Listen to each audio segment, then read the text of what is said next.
All right, ladies and gentlemen, we are live. Welcome yet again to another Eagle Eye episode 7.5. That's right.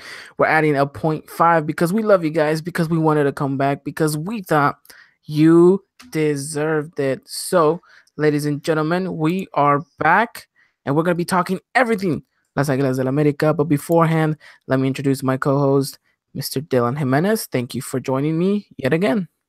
Hey man, feels good to be back and have a jersey wash this time.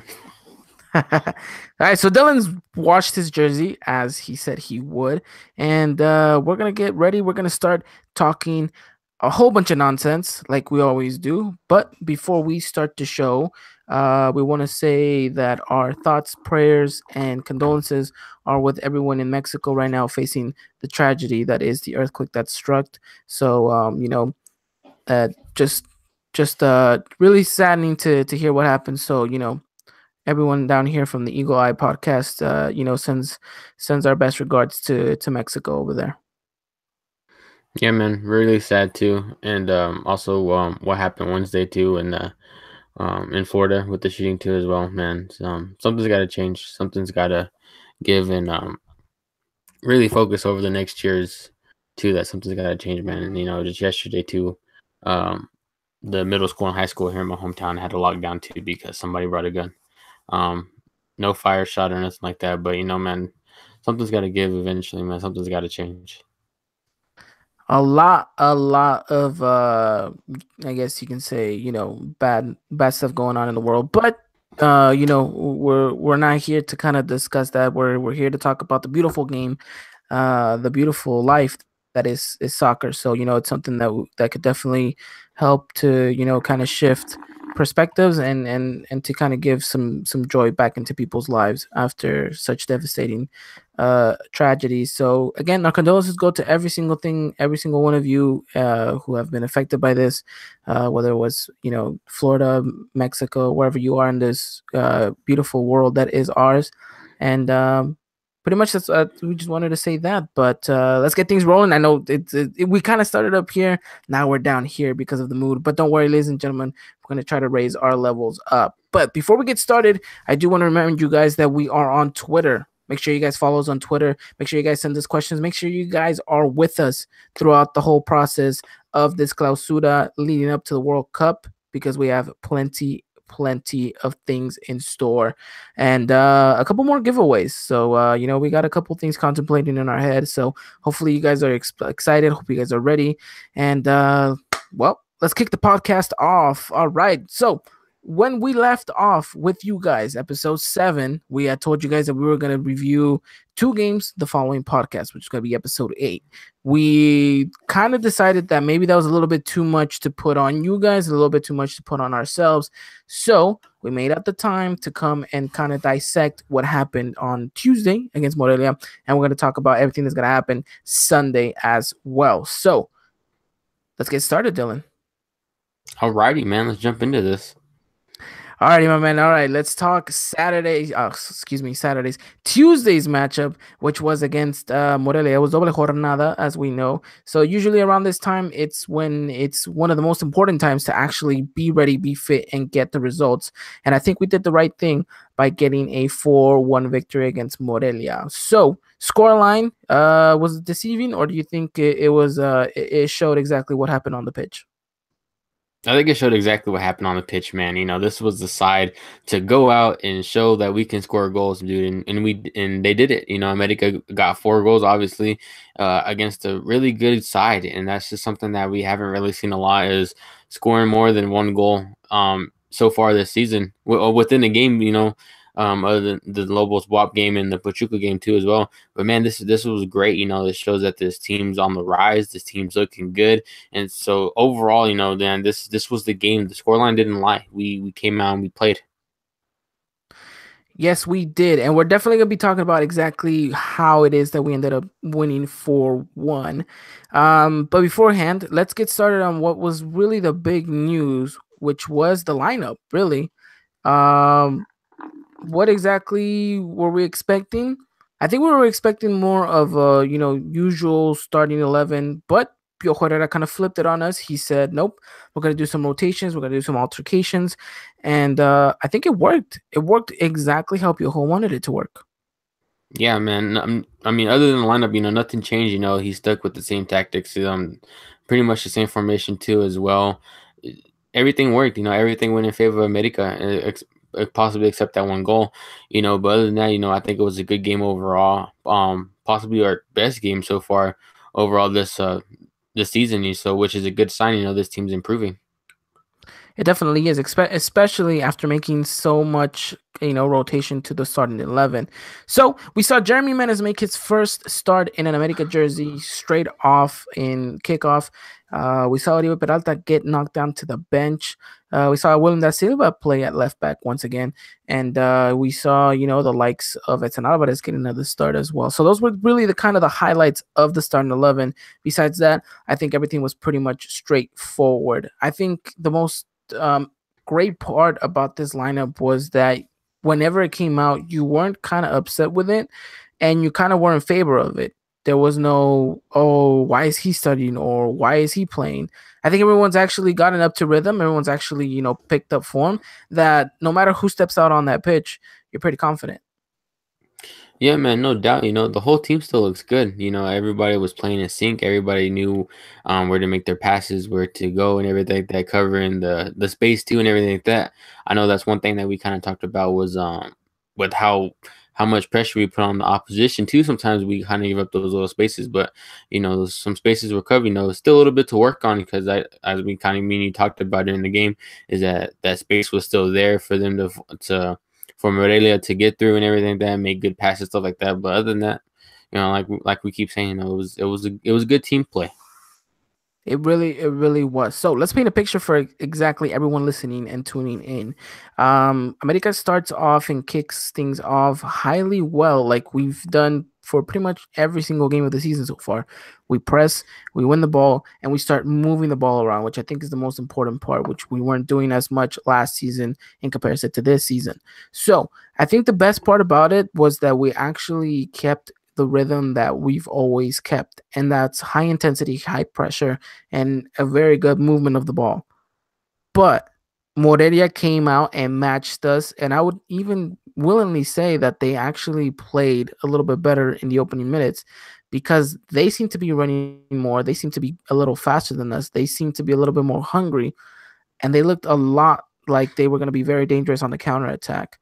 So I think Morelia were trying to play the two por two against America, and they said, you know what, here we're gonna match you exactly to how you're playing, and we're gonna outrun you. Which, granted, they showed that they could in a couple of moments, but I think that high intensity, that high pressure, it really kicked off for the match to just absolutely blow up into a goal fest like it happened.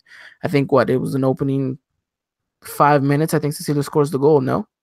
Yeah, it was within the 5 minutes, I believe, around the 3-4 minute mark, around so. Yeah. Yeah, so I mean, just to paint a picture, the game was very wide open because of that. I think both teams kind of went out there and said, "Okay, you're gonna attack, I'm gonna attack you," and it's gonna be go vice versa. And I think Morelia left a lot of spaces that we definitely kind of went for it, and we left a lot of spaces too that Morelia then tended to exploit. I think the best way to describe how well this match started for America was as soon as kickoff started, America was able to break through Morelia, go down, and almost immediately get a shot on goal if it wasn't for Morelia's defender slide tackling Paul Aguilar. Paul Aguilar was in the middle of the park about to take a shot, and I think that just shows you how much space was exposed in the opening minutes, and things just got a lot more bigger after that. So I mean, shout out to America, who did absolutely amazing to every single one of those players on the pitch. They absolutely performed to perfection. And well, let's talk about the first goal. Cecilio Dominguez is on the radar again, as it looks like he is a healthy and happy Cecilio Dominguez. Scores a goal, like we said, around the 3-4 minute mark. Jeremy Menez, puts in a ball right across the box. Cecilio Dominguez controls it, pushes forward a little bit, and then finesses the shot at the opposite post of the goalkeeper. It's 1-0 at that point. What are you thinking? Oh man, I was happy for Cecilia. After what was it? 2 weeks ago, about 2 weeks ago, when he got those two assists. Yeah, yeah, against Lobos Yeah, Guapos. yeah, this whole yeah, yeah, I was really happy for him to finally see him score a goal. Especially against Ditas. He could have had one, but Guzman barely got his hand on that and hit the post. And so it was good to see Cecilio score because that's what Cecilio needs right now if he's to come back and perform like he did in La Apertura last season at the beginning too of the season. He's healthy right now. He's happy and he's going to start for right now, and I expect him to start a little bit. Piojo's obviously giving him the confidence to actually start and see him perform the way he's performing. So it's good for him and it's good for the team too. Absolutely, I agree with you 100%. Um, I think this was coming for Cecilio Dominguez. I mean, he's looked well, he's looked happy, he's looked comfortable in the role that Piojo Herrera has taken him to be, which is more kind of a no, I wouldn't say winger because I see him come down a lot too. It looks like he's worked on that aspect of he comes and drops and defends when needed. So he's more of a left midfielder out wide. And I think everything's just suiting perfectly for Cecilio Dominguez. And gosh, I think we've said it time and time again. If you can keep this Cecilio Dominguez happy, if you can keep this Cecilio Dominguez healthy, then the sky's the limit for this guy. Yeah, man, no doubt. We've seen him perform well. Like I said at the beginning of Aventura, and then just to see him fall, which really sucked. But he's dealing with injury. He wasn't performing right, and then we see him start not too long ago either. We wonder why Cecilio started. We expected them all to be on the bench. Um, it's Piojo. Piojo bestowed him his trust and say, hey, just go out and have fun, and play. We see Cecilio now happy and healthy and playing really good, like he should be playing, like the Cecilia we want to play. And yeah, he definitely is. And that wasn't even the best part. I think the best part about it was that he continued that run of form in this matchup because you think, okay, well, he got his goal. And it was a very early goal too. So he could have, in theory, disappeared in the matchup, which he didn't. So, credit to him for doing so. So, the guy performed well. And the matchup looked like it was going to be a goal fest because 3 minutes in, America already has a goal. What are they going to do now? Are they going to fall apart or are they going to go for it? And credit to them, they went for it. They kept pressing us, they kept pushing us, and they exploited our spaces. And because of that, they scored an equalizer, I believe, in the 12th minute. I could be wrong there. Um, but they scored. They scored really, quite early themselves too. So at that point, it's 1-1. And what are you thinking? We've just scored. The hype is real, and then all of a sudden, Morelia scores on us as well. So what's running through your mind? I was frustrated at that point, but I couldn't really show my frustration because I was at Whataburger getting some food. So, watching on my phone, so I was just I was just saying the stuff that I would say probably out loud in my head. And I'm like, I can't make a scene here over this. So, but no, man, like no, like you said, it was frustrating. It was frustrating to see that after such a great start to beginning the game with Cecilio's goal, but in the end I think Cecilio's goal was important to show that you can score on these guys, and scoring early was good, and we scored early and scored often, obviously with how the scoreline ended. So it was a great battle back to go and retake the lead whenever it was 2-1. Just to keep going from there too. Yeah. Although we got scored on in the 19th minute, now I'm checking. We even though Morelia gets that equalizer, and they seem to be the better side at that point beforehand too. It didn't worry me as much as other matchups would have. And, they scored the goal, and I'm bummed out about it. But inside I wasn't really feeling like, oh wow, now they're gonna turn the table. I felt like, okay, they got their goal. Now it's our turn to go and get ours. I wasn't really worried at that point. I because America was showed that you know they had the capability to go forward, and they showed it because 3 minutes later, Mateus Uribe scores a wonderful rocket of a goal, and we're now 2-1 up. Yeah, man. Yeah, I mean, I was just frustrated, like you said, with the goal going in the back of the net. It's something I didn't want to see, and obviously, I wasn't as worried either. I knew to battle back. After scoring so early, I don't, I did, I thought to myself, why not go score again? And And like I said, score early, score often. We scored often. Like you said, not too later, Uribe scored that goal, and it was a good goal. It was something that we needed, something that helped the team boost the confidence. Like that. Yeah. No, and I think you're on the money there by saying that we didn't kind of fall back to we kind of weren't bummed out about it. We said, okay, you scored your goal, we scored our goal. Now we're gonna go for it and we're gonna keep pushing, we're going attacking. And that's what I like about this America. They didn't, say, oh wow, we got scored on. This sucks. They said, you know what? We're gonna go for it.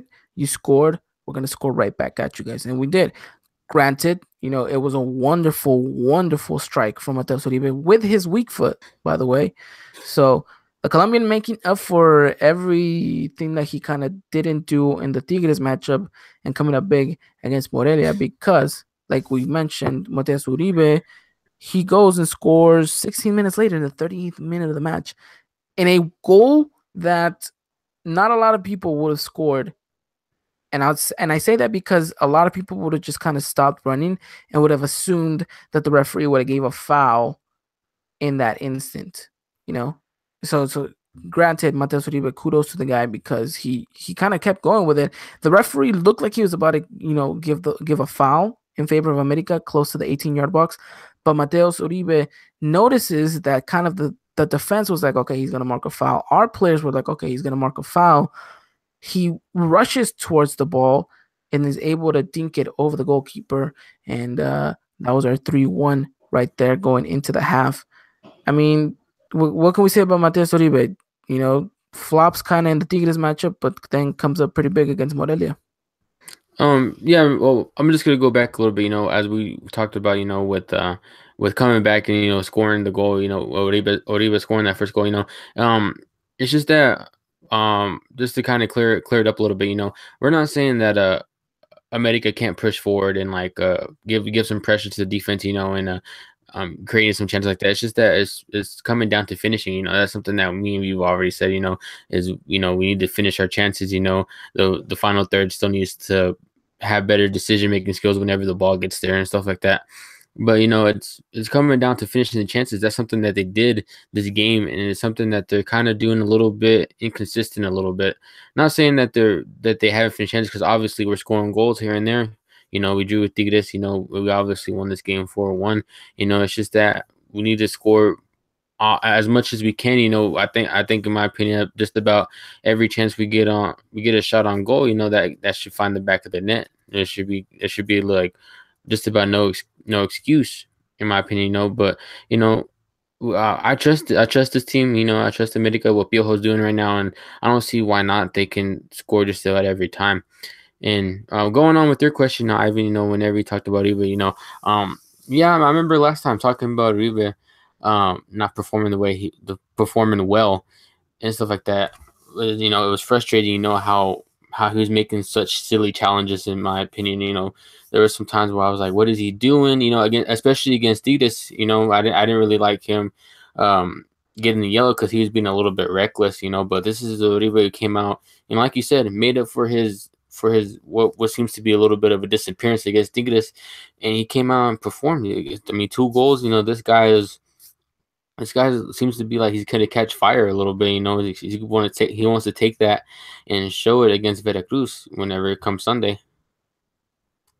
No, yeah, definitely. I mean, this is definitely different Mateus Uribe. You even told me too when we were messaging throughout the Morelia game. There's a different Mateus Uribe, and I don't know if it was the position that he was playing because he was more of a right midfielder than a right center midfielder. He had a little bit more liberty to go forward to do things the way he likes to do them, and this brings up a very, very kind of tough question. Who do you start in an all healthy roster in that right mid position? Do you put Renato Ibarra, who has had an amazing season, by the way? He says he scored a goal, has provided a couple assists, and has looked amazing on the pitch? Or do you put Mateus Uribe, who looks like he can tear it up in that position? Yeah, like you said, it kind of is a hard question, but I think in the end, you're gonna want to start Renato Ibarra, in my opinion, because backtracking a little bit, whenever we had Johnny on the show, Johnny feels like that we haven't seen you out of his full potential. And, I still expect more from this guy. Um, I'm pretty sure this guy wants to play too. I'm pretty sure he wouldn't be happy if he finds out that Piojo left him on the bench and started Uribe in that spot. No, yeah, yeah, I agree with you. But and let's be honest. I think Mateus Uribe's in Piojo's theory and Piojo's plan is to put him in that midfield position with Guido, but which he has performed in. Let's not face it. He's performed well in either position too. So, I mean, kudos to the guy. We're seeing a much better Mateus Uribe, who seems to be adapting better to the league, who seems to be adapting better to Piojo Herrera's playing style, to his tactics, to what he wants, and is absolutely looking amazing.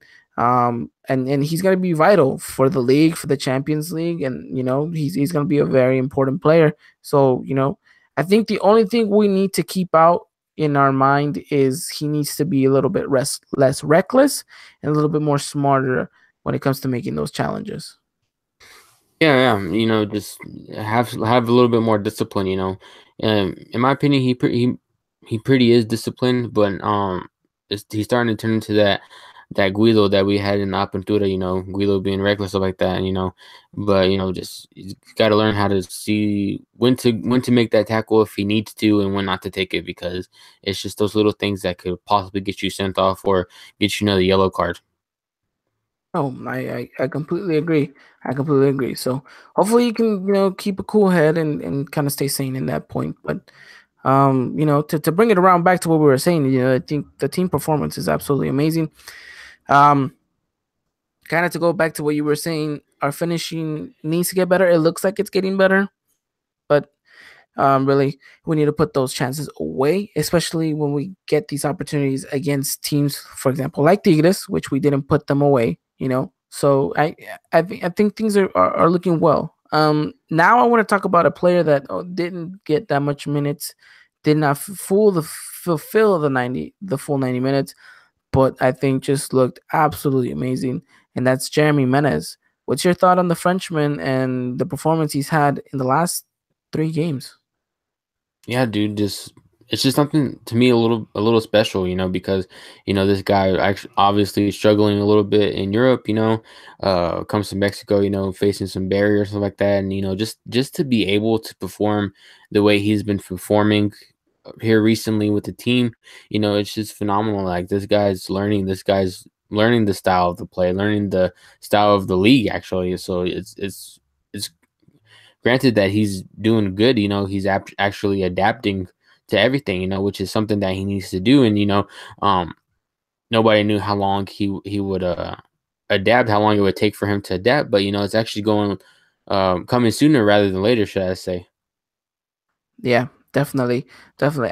And I don't want to be that guy, but this is a Jeremy Menace that isn't even at 100%. You know, just imagine if he was. I mean, he's performed to a very high standard. All the hype that was built around him, it looks like he's, kind of fulfilling it with the performances that he's been giving, because, he not only gets an assist today, but gets a goal against Tigres, gets, a goal against Lobos Bois. He's starting to perform little by little. And you see him, and it blows your mind, because you know that this guy has something special, like you said, in him. And, if we can get him to unleash that for a full 90 minutes, I mean, what more can we say about him? Yeah, man, definitely. I'm like we said, me and you kind of talked about it too a little bit. We kind of expected, 50 to 60 minutes at a Jeremy Menez too. And if the ball would have rolled out about that time, we possibly would have seen it. But obviously he went about 65 minutes, 66 minutes about so, and so Correct. yeah, and so it's good for him. It's good to to be able to see what he has and what he can do with the start. And I think he's proven himself a little bit. Not 100%. So there's some probably a few more things that he needs to work out and stuff like that in training. But maybe we can see another start later down the road in the season, but who knows, I think this guy deserves another start here pretty soon. Would you start him against Veracruz? Possibly not, no, because, Oliva obviously, um, coming off Well, Oribe, coming on, not even playing. No, he did play. Yeah, he did play. But Yeah. I think is he's our captain. In the end, I could kind of see him starting over Mendes at the moment too. So I All right. mean, I'm really, like we said too, Mendes not really 100%, but he's basically almost there in my opinion. So I wouldn't mind seeing Mendes coming in, the second half, whether it be right before the second half starts or maybe like with about 30 minutes to play too in the second half, we coming around the 60th minute. Okay. Okay. But I got some news for you, but we'll talk about that going into the Veracruz preview matchup about Menes Peralta, Martin, and the starting 11. Um, but just to kind of wrap it all around, I think Jeremy Menez absolutely performed well, and again gave another great performance. He just looks so comfortable with the ball at his feet, and this is something we haven't seen with a lot of America players.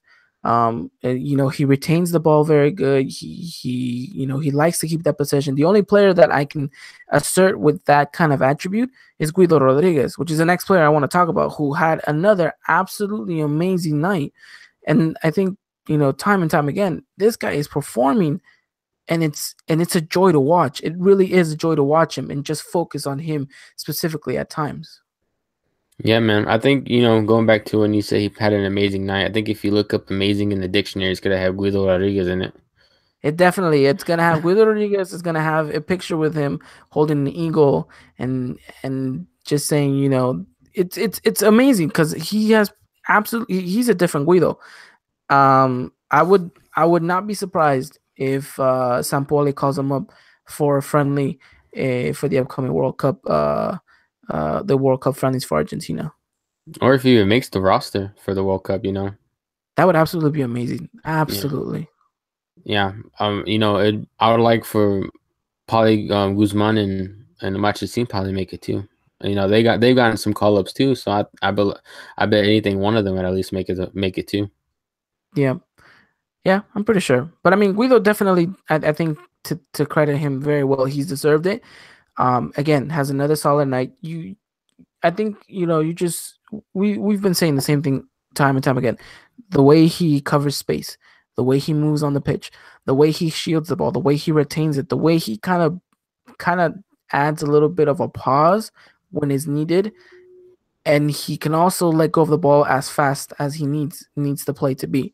So I mean, all around, he's gonna be such an important player going forward, and I think you know credit to what he's been doing, because I mean the guy has absolutely been performing. So another great performance by Guido. Really, those are the players I kind of wanted to focus on. I mean, everyone actually played a really good game. I think the defense was a little shaky at the beginning, only because I think that partnership between Edson and Aguilera wasn't as strong as the partnership between Bruno and Aguilera, because of course the two haven't played as much. But really, I think there was no real one player that you thought didn't have a good performance. I think maybe the only player that you think maybe could have done a little bit better was Henry Martin. Yeah, yeah, I think so, man. He was just a little too quiet, after, you know, giving such a great performance. It's starting to seem to like he was coming off a little inconsistent. Sometimes he like shows up, his presence is felt. Sometimes, you just don't hear his name that much, and he just like disappears in the game a little bit to me. He's just a little bit too quiet sometimes, and I just wish he changes. And he like actually has his presence felt every time, every game, stuff like that in the box at least. I would say, well, yeah, I agree with you, but I don't think this is Henry Martin's fault. I think the role that Miguel Herrera has instructed him to be has been to be kind of the number nine, the solo guy up top.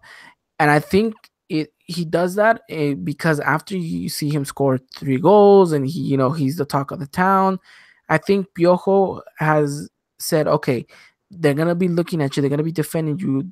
Your goal is to solely move around and make space for everyone coming in. And I think he's doing that actually really well. I think he has a quiet matchup because he doesn't see the ball as much, because he doesn't get that much shooting opportunity. But if you were to focus and kind of pan a camera at him for the full 90 minutes that he's on the pitch, you would kind of see that he's actually fulfilling the role that Pio Herrera wants him to fulfill.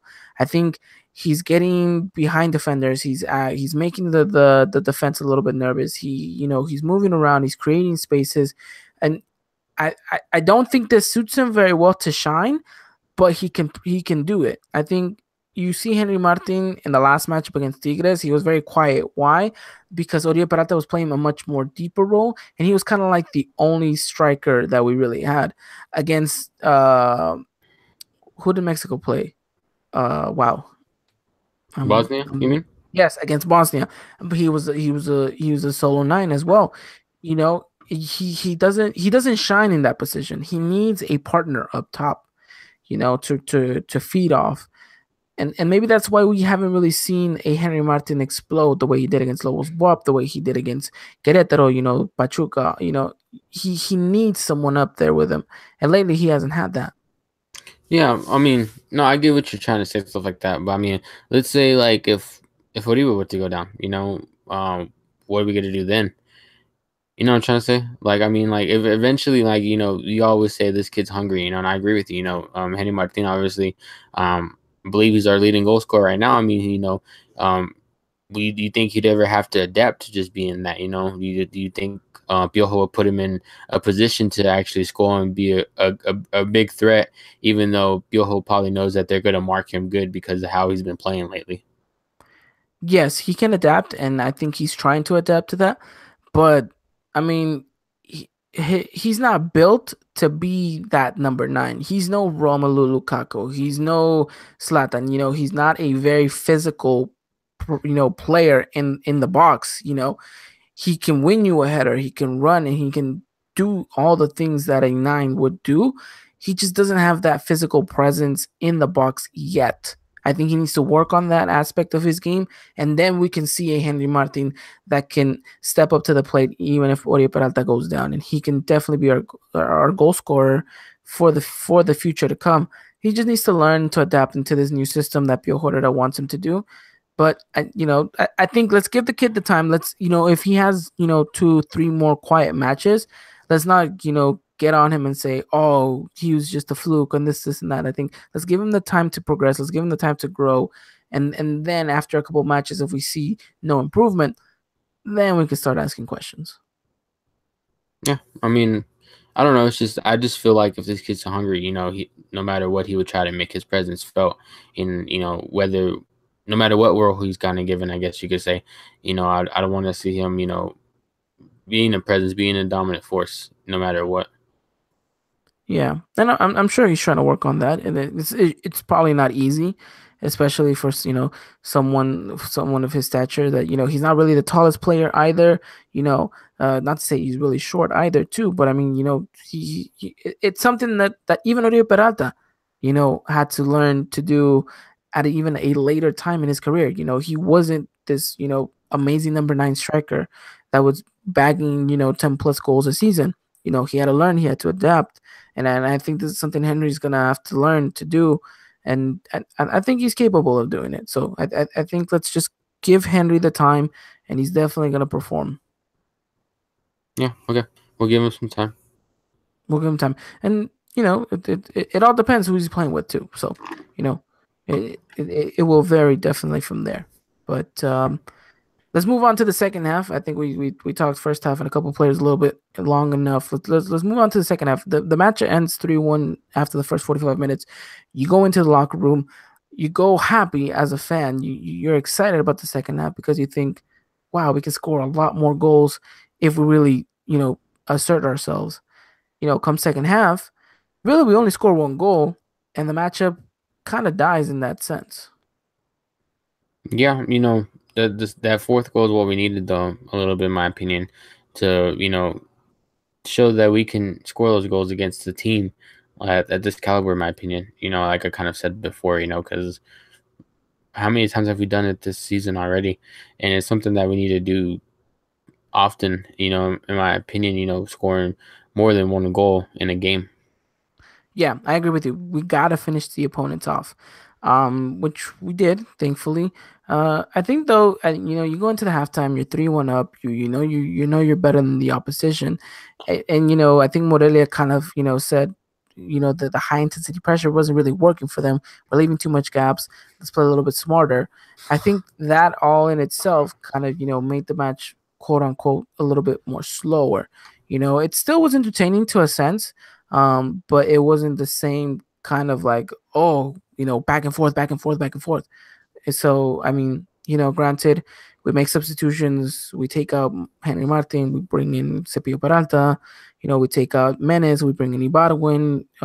We take out, who else did we take out? Um, well, I'm drawing a blank here. Who Was else it did we? who? It was Corona, right? They came on. The man himself, Darwin Quintero. Let's talk Yes, about him that's for a right. Yeah, second. Let's yeah. talk about My Darwin God. Quintero before we talk about the goal. The way he came in, the way he comes out, he comes in for Jeremy Menez. He comes in, the fans automatically start booing him. He starts trotting to the center of the pitch. The camera pans into him, and he kind of makes a gesture of, "Go ahead, keep booing. I can't hear you. I can't hear you." I automatically don't like that. I automatically am thinking, why? Why I don't want to be like, why are you disrespecting them? Because granted, the fans are kind of disrespecting him too for that sense. But why that kind of reaction? You know, what's going on? Why do you think it is that Daron Quintero does that? Cha-ching. I think he's throwing shade. I mean, he's only there to collect the check at this point. It's ridiculous that granted, okay, yes, the fans are booing you, but what have you done to fix that? What have you done to say I don't deserve to be booed? If you look back at the last 10 matches that he has played and stepped on that pitch, and if you tell me that he merits a standing ovation, then you're absolutely out of your mind. I get it, Daron Quintero, I get it. Fans should be a little bit more respectful to the player, but you're paid to get on the pitch, perform, do a job, get a result. You can't do any of those. The fans have the right. The fans have the right to protest. The fans have the right to let you know, hey, you're not doing your job. If you start performing, guess what? The fans are going to get off your back and they're going to hail you, but you haven't done anything to prove that otherwise. So do not step onto the pitch, make those gestures, and think that you are above the club and the fans. That is just not right. That is something that you cannot do as a player, because you need to know that the reason why you're in that team, the reason why you're getting that paycheck is because of every single one of those people that went to the stadium and every single one of those who are watching at home. And I just think that was very disrespectful on this part.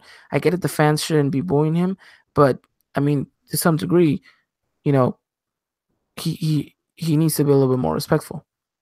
Yeah, man. I hope Yoho noticed that and he took note of that to see how he is as a player now. Because it's not the fans' fault that he's not good at perform, dude. It's his fault. That he wants to perform the way he's been performing and not meeting up to standards with the way he knows he can play. So I'm pretty sure after Piojo saw that, I'm pretty sure he regretted not subbing in Linus and he rather subbed in Quintero. And that wasn't even the worst part. The worst part was that he stepped onto that pitch, received the ball, and immediately gave a bad touch, gave a bad pass, tried to take on a player, dribbled through, didn't even get past one. He just looked lazy. He looked like he was just slouching on the pitch. If you come in there hyped, telling people, yeah, boo me, go ahead, and you don't perform, and you keep slouching, and you keep doing the things that you shouldn't be doing, what does that say about a player? What does that say about you, as a professional? If you're getting booed and you wanted them to stop, don't you think your first reaction would be, as soon as I get this ball, I'm going to perform. I'm going to run up the pitch. I'm going to move. I'm going to do this. I'm going to do that. Really, he didn't do much. He didn't do anything that I was like, yeah, he's actually performing pretty well. Yeah, man, nothing. I mean, I don't know. I don't know what happened this past transfer window. I mean, I just feel like America should have just already let him go by now. I mean, It's But it's ridiculous. because we spent too much money on the guy. We Yeah, I know. spent 19 million. And 19 million is something that we're not gonna get back either. I mean, If it's just, you Google worst money decisions in the world, I'm pretty sure that Nairo Quintero purchase is about number 3 or 4 on that list because he has been absolutely crap. Absolutely, there's no easier way to put it. There was moments where we thought he was better. There was moments where we thought, you know what, maybe he is worth all that money. But let's just be honest, America got bamboozled. We overpaid, we overspent, and now we're in debt because of it. what can you say, man? You're gonna lose money on this guy anyway. I mean, I don't know why Medica are holding out. I mean, who knows, man? I mean, like that's just how it is, anyways. But it's time to let him go. I mean, there's no I there's no mean, point in him acting like that, like you said, as professional stuff like that, man. I think we said it earlier on I don't remember what podcast it was, but even if you were getting only 4 million, the fact that you're gonna get him off your wages, that should be a plus too. Because let me tell you, this guy's está cobrando. He's getting a pretty nice hefty check for just staying in the tribunas. So I mean, if you can get 4 or 5 million, take it. Take the L. Take the L and know that he's gonna be off your pay off the paychecks. You know, and that's Yeah, something. That's something. yeah, yeah. It's better than nothing at this point. So unfortunately, And he comes in. No, go ahead. yeah, it's better to get something for him right now than just letting him see out his contract too. Yeah, because then you get no money, and now you're left with, well, you've bamboozled yourself at that point. Yeah, But we'll see what happens with the Daron Quintero situation. He comes in, doesn't even perform. I think now, and it's fair to say that you know we can expect the same thing from Darwin whenever he does come on. So we'll leave that at that. Let's talk about the goal. Let's talk about Cepillo Peralta coming onto the pitch and scoring a header past Sosa and making it 4-1 for America. At this point in this stage, America looked the better side. No two team. America looked like they were pushing more. They looked like they wanted another goal. Morelia were kind of on the defensive, saying, "Okay, we'll try to hold it out, make sure they don't score on us as much." Um, and then I think yeah, it's Ibarwen who runs down the line with the ball. It looks like he's gonna get tackled. He does get tackled. It looks like he should just lay on the ground, get a foul. Doesn't, picks himself up, when gets to the ball first, and right before he gets to the byline, whips in an absolutely really really good cross, and Cepillo Peralta is there to meet it with his head. yeah, man. I think that play for me by the win, it says a lot about him. It says a lot about his character, his work ethic, a little bit too. Even though we've come to say too that he hasn't really had the minutes and, in my opinion, the chance to really prove himself yet. And that's something right there. That's something that Piojo needs to know, to see that he's working and stuff like that, and like he's willing to give 100%, and he finished the play out. He, like you said, he could have easily went down, drew the foul, but instead he stuck with it. He still had the ball, and got his assist too, and then America jersey too in his first one. And so it's something good. It's his work ethic too. Like I said, it's something that should be noted. And I think it will definitely go down in Pio Herrera's books. So Ibarwen looking like he's about to, find his rhythm. Hopefully he does. Hopefully Piojo gives him a little bit more of an opportunity to shine. Hasn't really been able to because of the form that Cecilio Dominguez has been in. So I mean, granted he's gonna have a couple of opportunities coming up with such a busy schedule that America is gonna be having. So we scored that 4-1. I think the goal comes absolutely amazing for Peralta. Gets a goal. Looks like he's happy. I think even the team is happy to see your captain score again. So I think all in all, a really good performance by the team. Even the substitutions that came in, aside from Darwin.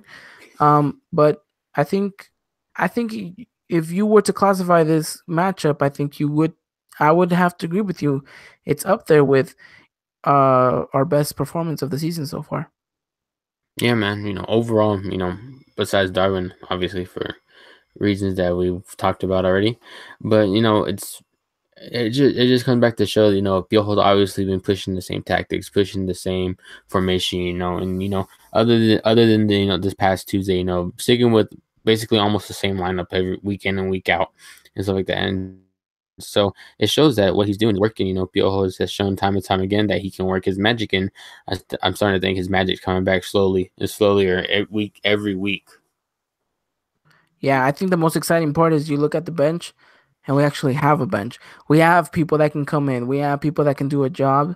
I think the most exciting part about that is we have a roster, a squad depth. We have a very, very good squad all around. So, I mean, really, that it gives you so much hope and a very good feeling leading up to these very, very important matchups that are coming up. Yeah, man, it's definitely gonna be important too, especially with Champions League right around the corner too. Like literally right around the corner. Like you play Sunday, then already um Tuesday. I believe you're traveling, right? We're gonna be the Yeah, away team. we're going away to Costa Rica. Yeah, yeah, we're good. I mean, it's definitely not gonna be easy there either. Nope, nope, not one bit. But um, I think we'll once we get to previewing that matchup, we will. But I think for now, let's keep our heads held high. Let's not get too overconfident though. Let's not get cocky either. Um, that's how teams start and they fall. But we finish off the jornada with a very good result. We're still undefeated, and as things stand, we are the league. We are the leader of the league table. So that's absolutely amazing. I think we've earned that. I think we have earned that, and I think we have all the merit to be in first place. Yeah, man, no doubt. We obviously too haven't lost a game yet. So it comes to show that we've been doing something right and that we're performing week in and week out too. Definitely, definitely. So I think out of 5 stars, I think a solid good 4 or 4.5 performance from our Aguilas. Yeah, I give it a 4. Awesome. Awesome. So we give it a 4 here at the Eagle Eye Podcast. Let us know, what do you guys think of the performance of America against Morelia? Um, Quick thought, who was the man of the match for you? I have to give it to Guido again. I would give it to Guido, but I'm gonna give it to Mateo Suriba. I'm gonna go with the hype train. 2 goals. I mean, absolutely looked like a monster on the pitch. Played the full 90 minutes. Even received a yellow card, but wasn't reckless. Wasn't absolutely losing his head. So I'm gonna give it to Guido. I mean, Yeah. sorry, Mateo Suribe. Yeah, Cecilio and Oribe too making the team of the week this past week too. Nice, nice. It's very good to see our players week in and week out being used in those team of the weeks. Yeah, man, no doubt. So that does it for the Morelia review. I hope you guys agree with some of the things that we were saying. Let us know if you guys have any questions and anything that you guys want us to add or anything you guys want to add on to this review or preview or anything whatsoever. You guys can always find us at the Eagle Eye Pod Twitter handle. So I left it in the description down below in the show notes. So make sure you guys check us out. Follow us because, like I said, we have a lot of things cooking up for you guys.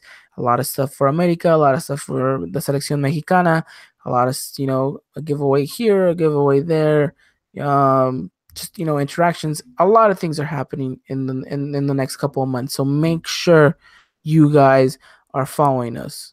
So and spread the love. Spread the love. We're a growing family. Whether you're Americanista or not, we're accepting you guys in our family because I think the most important part about this is to provide English language content to those who who want it, who really want to see an English language community grow. So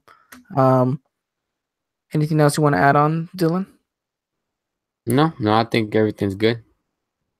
So yeah, follow us on Twitter and share the podcast and anything. And if you guys ever miss a live show for whatever reason, make sure you guys check us out on iTunes and SoundCloud. We're there all the time, every episode from 1 to 7.5. So I hope you guys are following us there.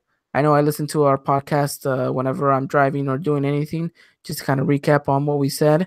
So make sure you guys do check us out there. Like I said, we're on iTunes and we are on SoundCloud. So let's move on to Sunday's matchup against before the Jornada Siete, a rival that many of us would have said, well, it's only just Veracruz. But now, after the performance they gave against Pumas, we're going up against a very, very decent Veracruz. Yeah, man.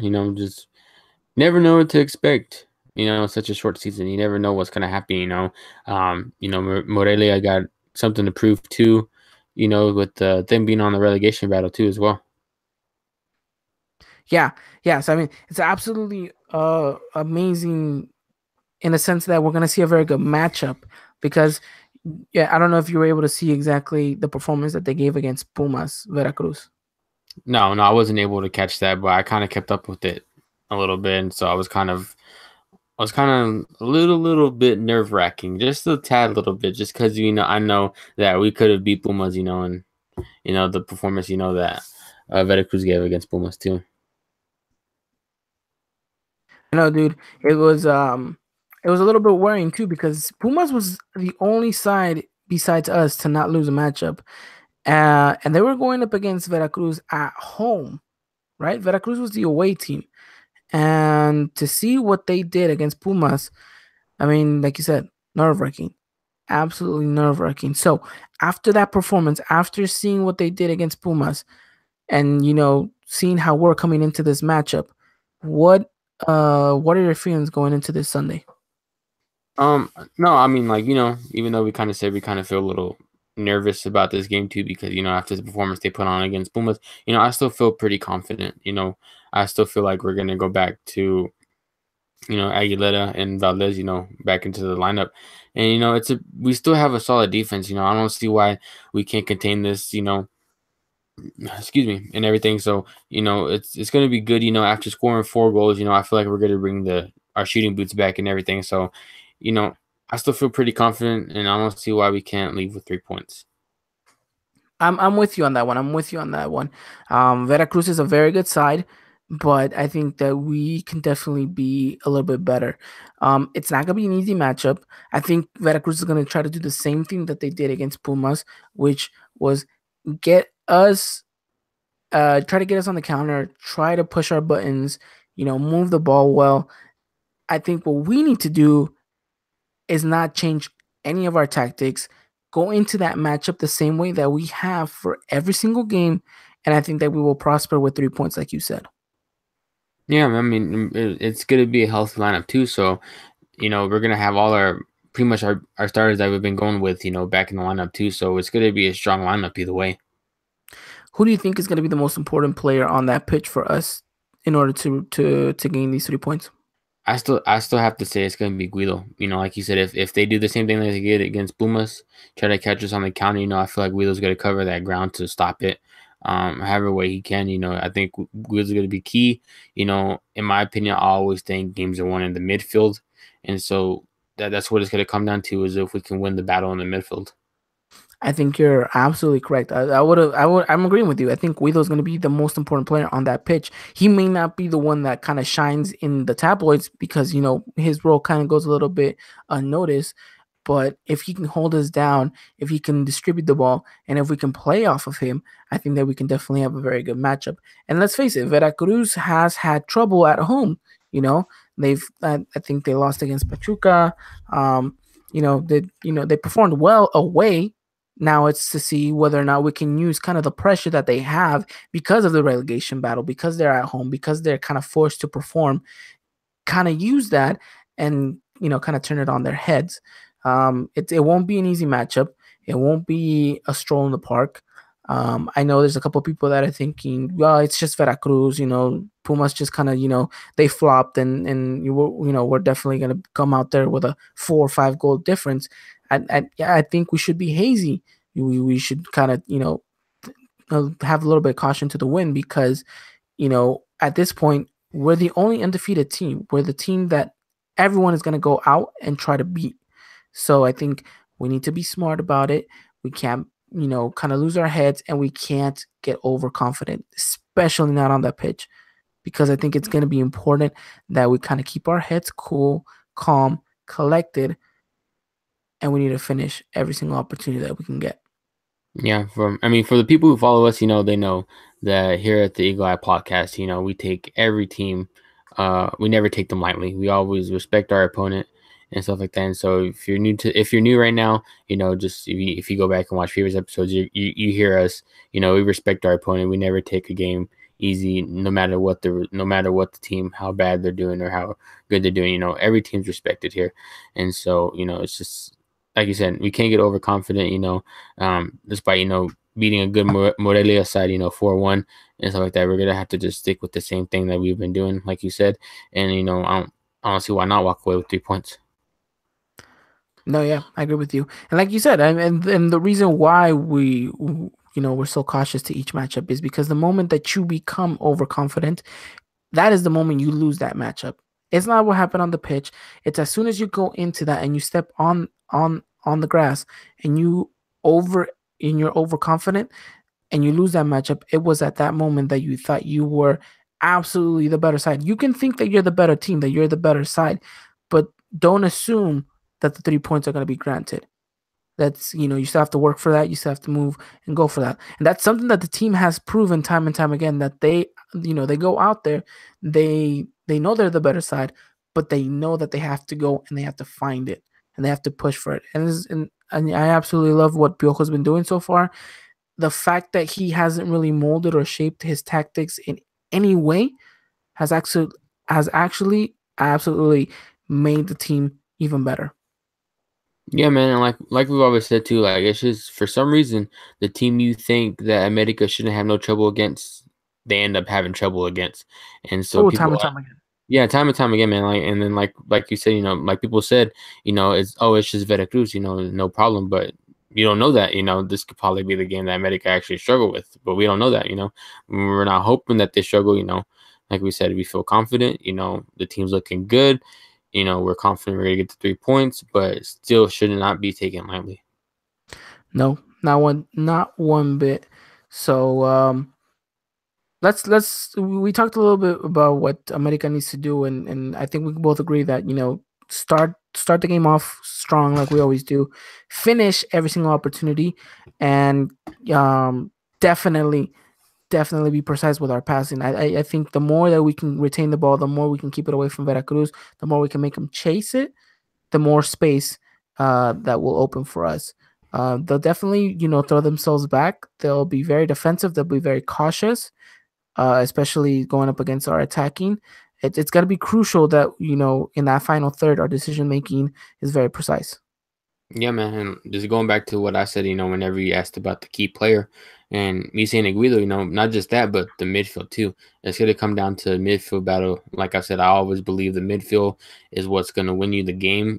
Who's going to be the distributor, who's going to be the person that, stops the counters and stuff like that. Somebody's going to be, in that holding role. And, it's the midfield to me, in my opinion. It always comes down to the midfield, to win those games. And I feel like the midfield is going to be key this game.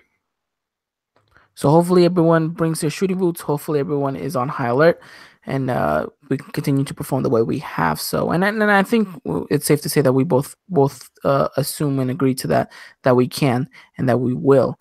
Let's talk lineups. I know this is something that a lot of people are having questions about. Oriol Peralta was benched for the game against Morelia. Now the question is, will he get benched again? He scored a goal. Does that mean he's automatically back in the starting 11? What's going to happen with Jeremy Menes? What's going to happen with Henry Martin? Who's going to start? This, and that. So, predict your lineup for me. What's your predicted lineup for Veracruz? Well, hold on a second. Didn't you say something about you're gonna bring me some Yeah, news yeah. I have involved? news in regards to the starting 11. I just want you to predict your Oh, your your okay, starting 11 first. okay, yeah, I got you. Okay, I'm gonna go ahead and go. Obviously, Oscar Jimenez in goal. No, not really. You know, now you said that he might start. And if we lose that matchup and it's because of Oscar Jimenez, I'm gonna blame you for putting him out there. Dang, you're gonna throw me under the bus like that, man. You threw his name out there in the universe, and the universe is gonna come back and say you guys lost because of that. Oh man, I should have never. I should have just automatically said Martin and goal. Always. I'm kidding. Go ahead. Go, go, go. Yeah, obviously Martin, me, Aguilar, Aguilera, Valdez. I'm gonna go ahead and say Carlos. I think Carlos will be ready. Renato, Uribe, Guido, Cecilio, and then I'm gonna put Henry, probably Uribe back. I feel like we're just gonna go back with our same starting 11 that we usually had. Okay. Okay.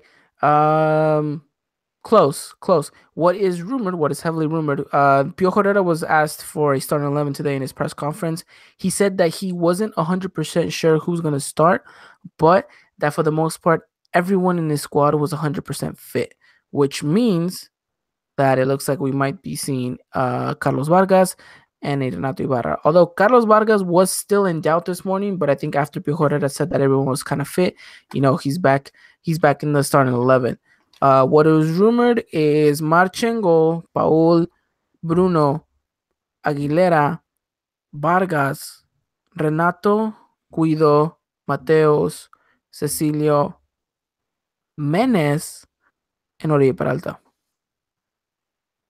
I started to throw Menez's name in there too, but I just didn't know who I wanted to have on the bench, whether it be Henry or Uribe. So I mean, it goes to you now. Like, what are you thinking of? So what do you think when this lineup comes out? What are your thoughts? I still see it as a strong lineup. I think every player on the pitch is going to perform to their maximum ability. I think they're going to give it 100%. Like you said, everybody's 100%, and so people are going to show up and show out. And so it's going to be a good performance again from the team, in my opinion, if they play their cards right. No, yeah, definitely, definitely. Although, like I said, you look at this lineup and you still get excited because you see it. You're like, yes, this is a very strong lineup. It everyone on this pit on the pitch needs to perform, and I think slowly but surely we're getting to that point where everyone is fit, everyone is game ready.